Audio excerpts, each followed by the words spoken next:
सत्य का पवित्र शास्त्र फरवरी दिनांक 3। वह कौन मनुष्य है जो जीवन की इच्छा रखता और दीर्घायु चाहता है, ताकि भलाई देखे। अपनी जीव को बुराई से रोक रख और अपने मुंह की चौकसी कर, कि उससे छल की बात ना निकले। बुराई को छोड़ और भलाई कर, मेल को ढूंढ और उसी का पीछा कर। भजन संहिता 34 का 12 से 14 पद। मेल मिलाप ही मसीही जीवन का निचोड़ है और इस विषय की शिक्षा पवित्र बाइबल की बहुत ही प्रमुख और प्राथमिक शिक्षा है। प्रभु यीशु मसीह ने भी अपने आप को इसलिए अर्पण कर दिया कि सभी पापी मनुष्यों का परमेश्वर पिता के साथ मेल मिलाप हो जाए। प्रेरित पौलुस इसी विषय को अपने पत्री में पुष्टि भी करता है। रोमियो की पत्री 5 अध्याय का 1 पद 10 से 11 पद। सो जब हम विश्वास से धर्मी ठहरे तो अपने प्रभु यीशु मसीह के द्वारा परमेश्वर के साथ मेल रखें, क्योंकि बैरी होने की दशा में उसके पुत्र की मृत्यु के द्वारा हमारा मेल परमेश्वर के साथ हुआ।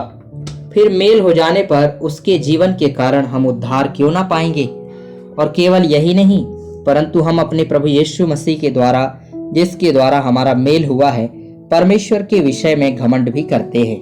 हम पापियों का स्वर्गीय पवित्र पिता के साथ मेल मिलाप कराने के लिए प्रभु यीशु मसीह को इस संसार में मनुष्य रूप धारण करके आना पड़ा और अपने शरीर पर हमारे पापों का दंड उठाकर हमारे स्थान में प्रतिस्थापित होकर प्रायश्चित को पूरा करके अपने आप को मेमने के समान बलिदान होकर मृत्यु अर्थात क्रूस की मृत्यु सहकर मारा गया और गाड़ा गया और तीसरे दिन जी उठा और पिता के पास जाकर अपने पवित्र लहू के द्वारा उस मेल मिलाप को पूरा करना पड़ा। इफिसियों की पत्री 2 अध्याय का 13 और 14 पद।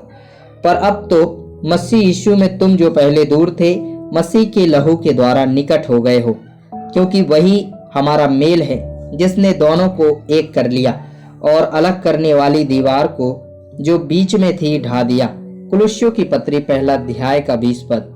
और उसके क्रूस पर बहे हुए लहू के द्वारा मेल मिलाप करके सब वस्तुओं का उसी के द्वारा से अपने साथ मेल कर ले, चाहे वे पृथ्वी पर की हों चाहे स्वर्ग में की। 2 कुरिन्थियों 5 अध्याय का 19 पद। अर्थात परमेश्वर ने मसीह में होकर अपने साथ संसार का मेल मिलाप कर लिया और उनके अपराधों का दोष उन पर नहीं लगाया और उसने मेल मिलाप का वचन हमें सौंप दिया।